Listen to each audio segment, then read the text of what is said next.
देखिए, आप अपनी ज़बान से नहीं बोलना चाह रहे। इकोनॉमिस्ट मैगज़ीन का जो आर्टिकल है वो बिल्कुल सच्चाई पर मबनी है। इकोनॉमिस्ट मैगज़ीन ने ये लिखा है कि जो भी डेथ कोविड से हुई है उसको 6 टाइम्स मल्टीप्लाई कर लीजिए, और उसके जवाब में मिनिस्ट्री ऑफ हेल्थ का रिबटल ये आ रहा है कि वो जो इकोनॉमिस्ट मैगज़ीन ने जो मॉडल लिखा है जिसमें करीब 20 लाख के करीब लोगों की मौत सेकेंड वेव में हुई है, तो हेल्थ मिनिस्ट्री कहती है कि वो स्पेकुलेटिव है, मिस इन्फॉर्म्ड है। मैं हेल्थ मिनिस्टर से पूछना चाह रहा हूँ कि अगर वो स्पेकुलेटिव, मिस इन्फॉर्म्ड है तो फिर कोवैक्सीन का आपने क्यों उसको शुरू किया?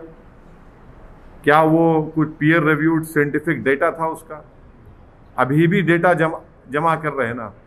दूसरा, आयुष मिनिस्ट्री ने क्यों कोरोनिल को सर्टिफिकेशन दिया? क्या उसका भी कुछ इफेक्टिव डेटा था आपके पास? तीसरी बात यह है कि डेली डिस्ट्रिक्ट वाइज डेटा कोई भी स्टेट नहीं दे रहा है। स्टेट्स आईसीएमआर के गाइडलाइंस को कोई फॉलो ही नहीं कर रहे हैं।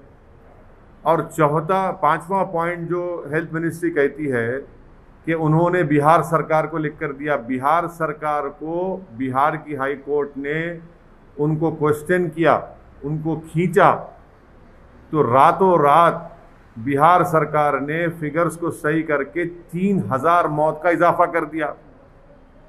जितने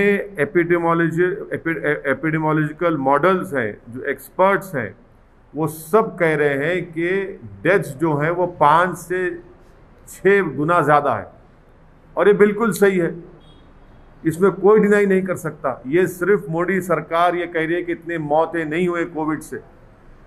मोदी सरकार हकीकत को छुपा, सच्चाई को छुपा रही है। मोदी सरकार का रियलिटी से कोई टच ही नहीं है। वो आम भारत के लोगों की मौत, उनकी तकलीफ से उनका कोई ताल्लुक ही नहीं है, कनेक्शन ही ख़त्म हो चुका है। वो बिल्कुल अलूफ है, इसीलिए वो इस तरह की गलत बातें कर रहे हैं। तो मान रहे हैं, लेकिन सरकार की बातों को क्यों नहीं हम सरकार का रिबटल भी कर रहे हैं, हर कोई ये कह रहा है कि इंश्योरेंस क्लेम्स, डेथ सर्टिफिकेट्स जो इशू हुए सेकेंड वेव में, और डेथ सर्टिफिकेट्स जो पहले वेव से पहले इशू होते थे, ये पूरे एपिडेमोलॉजिकल एक्सपर्ट्स हैं। इकोनॉमिस्ट मैगजीन में सी ओटर के यशवंत देशमुख ने भी किस बात को कहा, जब यशवंत देशमुख कहेगा बीजेपी स्टेट जीत रही तो थालियां मारेंगे, और जब यशवंत देशमुख कहेगा एक स्टैटिस्टिशियन है वो भी इस बात को मान रहे हैं, तो आप उनको अब नहीं मानते। तो प्रॉब्लम यह है कि बीजेपी ये चाहती है कि सिर्फ उनकी तारीफ करो, उनकी तायीद करो और सुप्रीम लीडर जिंदाबाद के नारे लगाओ। जब सच्चाई सामने आती है कि इतने लोगों की मौत हुई है, इतने हजार बच्चे ऑर्फन हो चुके हैं, मानने को तैयार ही नहीं है। इसलिए नहीं मानते क्योंकि वो बैडली एक्सपोज हो चुके हैं। सेकेंड वेव की तैयारी बीजेपी मोदी सरकार ने कुछ नहीं की। वैक्सीनेशन का ऑर्डर देर से दिया, वैक्सीनेशन का सप्लाई गलत हुआ रहा है, और यही वजह है कि इतनी सब लोगों की मौत हुई है। तो इसलिए बीजेपी अपनी नाकामियों को छुपाने के लिए इस सच्चाई के फिगर्स को नहीं मानती है। देखिए, अगर आप उनका जवाब पढ़ेंगे हेल्थ मिनिस्ट्री का, इकोनॉमिस्ट मैगजीन के रिबटल में हेल्थ मिनिस्ट्री ने कहा कि वो स्पेकुलेटिव है, मिस इन्फॉर्म्ड है और साइंटिफिक डेटा को फॉलो नहीं किया। तो मैं उनके जवाब में कह रहा हूं कि कोवैक्सीन को भी आपने 3rd ट्रायल का कंसेंट लिया ना जनता से, तो क्या आपके पास डेटा था? फिर मैंने कहा है कि कोरोनिल ये बाबा की है, आयुष मिनिस्ट्री ने सर्टिफाई करा, क्या उसका डेटा था आपके ने?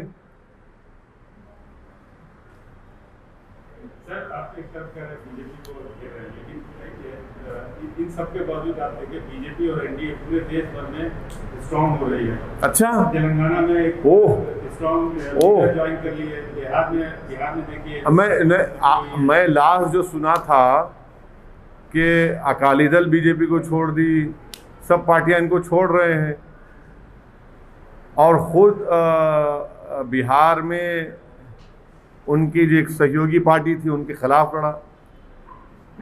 लोगों की लाशों के मीनार लग रहे हैं, गंगा में लाशें बह रही हैं, ज़मीन से लाशें निकल रही हैं, और आप कह रहे हैं कि मजबूत हो रहे हैं।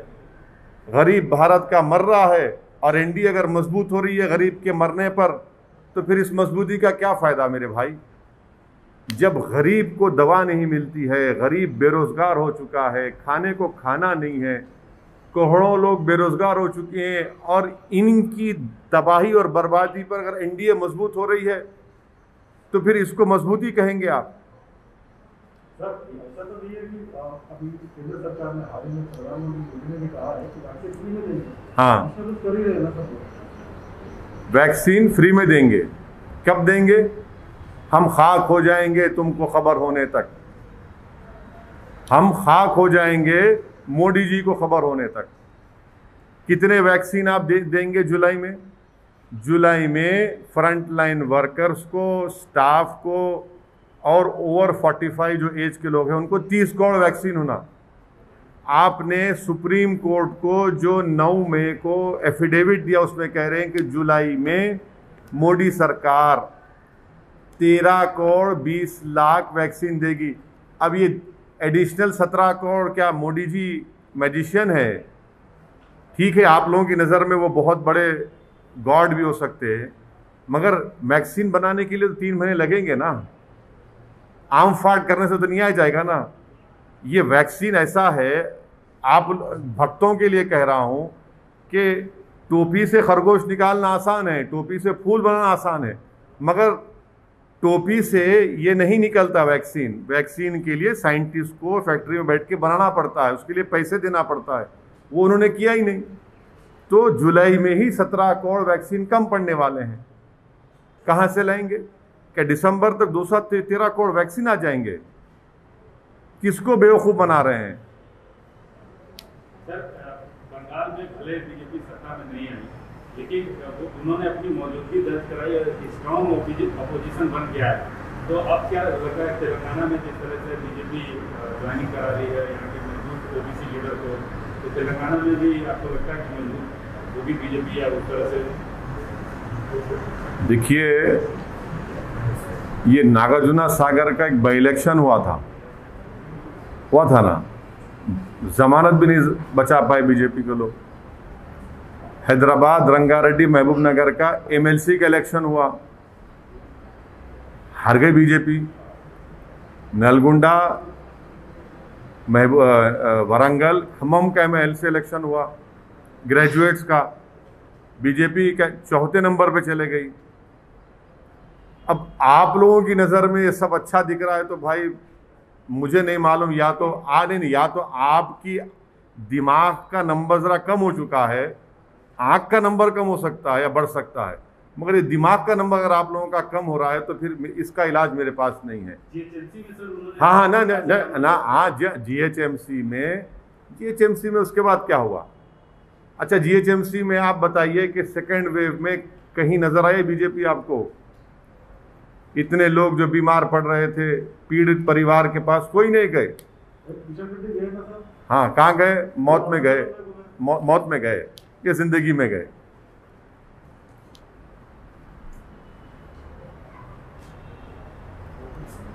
हो गया, चलिए।